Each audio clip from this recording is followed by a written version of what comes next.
la última vez.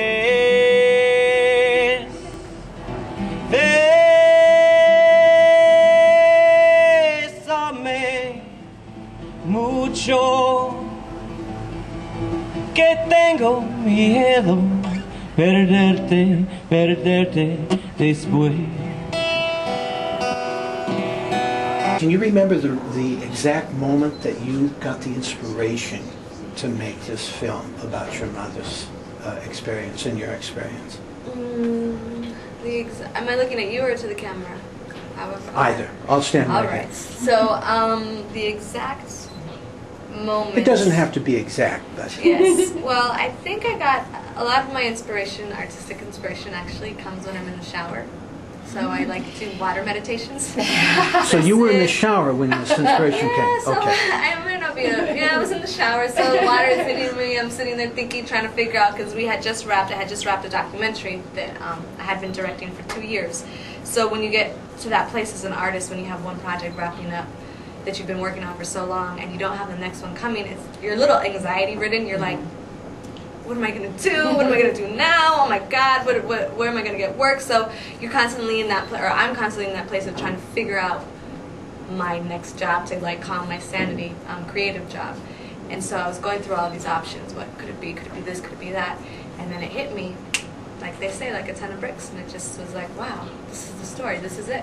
So what entered in your mother, the thought of your mother's experience, but how did you frame it in your mind? It was just my mom's story. My mom's story of coming here. That was it. And I thought about it for a couple days to make sure that this is the one that I wanted to spend the next 3 to 5 years on. While you were growing up, did your mother share with you My mom did a lot of the share. My experience? mom did share a lot of the stories, not because I was very curious about it. So I would ask her constantly, what happened here, and why this, and what happened at this place. And so I knew the story, bits and pieces about it from growing up. Gloria, where were you and what were you doing when she called you about this project? I was in pain. I remember exactly where I was. Paola and I, yes, we were in Austin. We were at the South by Southwest Film Festival with Paola's fabulous and very, very touching documentary. And I was the editor on the project. She was the director on the project, co-director, co-editor.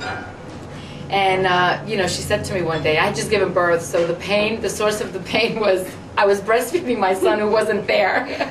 So really, I remember, her saying, Gloria, I have an idea for a film, and I'd love to share it with you.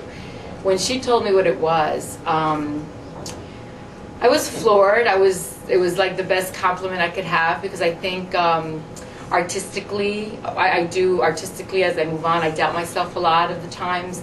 So to have just finished this collaboration with her in her feature documentary, and before it really gets to the whole world, she's already asking me to work with her again.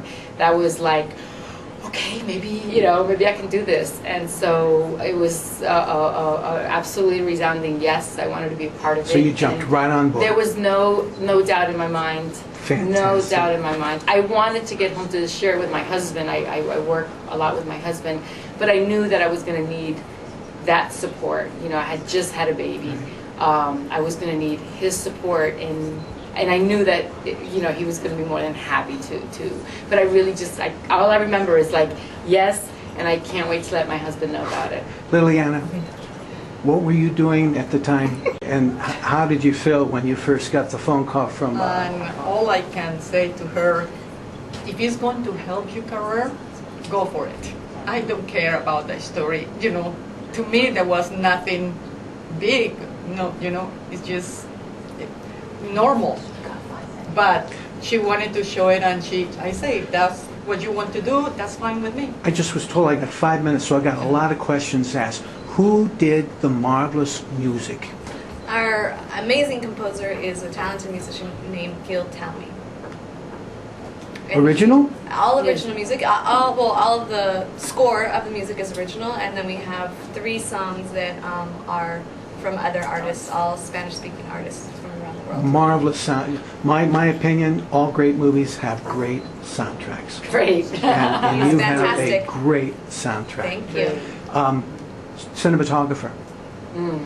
On the documentary that Paola and I worked on, she, at the end, after I was giving birth already, so we needed to put the opening titles. So how did you meet Brad? Through a friend? Around the way. It was New York around the way, City, just someone, yeah.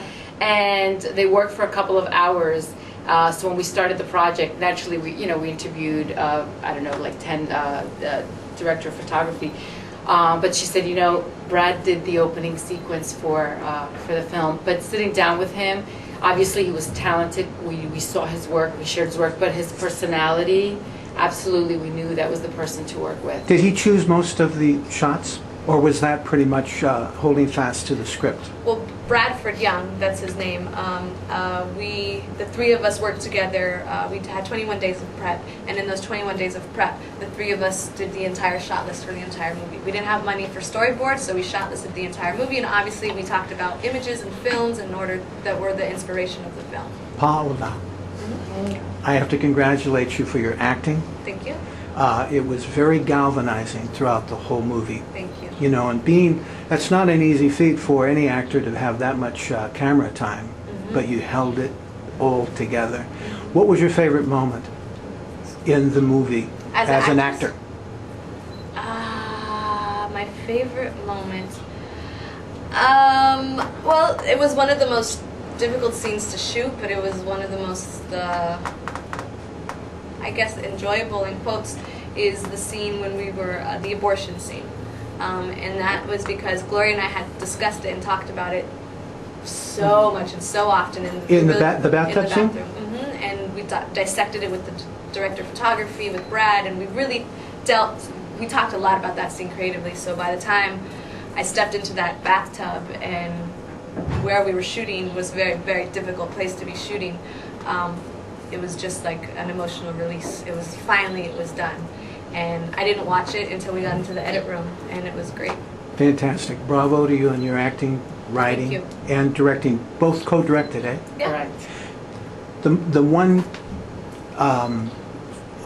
composite in the movie where you're on the bench with your two children, did that actually happen when you were like that? Yes, it did.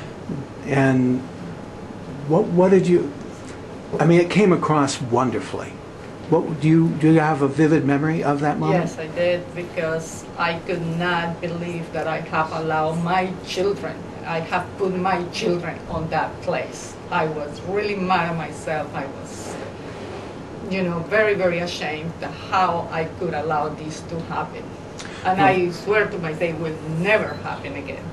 Well, congratulations to every one of you and all of the team that put this movie together. And what a wonderful, wonderful memorial to your mother, Yes. to your mother's life. A child could do no greater feat than this. I agree. Bravo. With you. Thank you. Bravo. Thank you very I'm very, much. very honored and humble. They see me with that kind eye. I'm sure there was a lot of shedding of tears through this whole process. Yes. And it continues. We just cried on stage. Can you all say something in Spanish? Oh, in Spanish? Yeah. Start that. Traverse City, te adoramos, son increíbles. Buena suerte y muchas gracias por su hospitalidad. Es un honor hablar el idioma español y compartir nuestras historias con el mundo entero. Gracias. That was a nice little hook at the end there. Thank you. So much. It's a pleasure. Thank you. Thank you very much. Best to you. Thank you. Best to you. Appreciate it. Thank you. That was such a fun interview. Wow, it was great.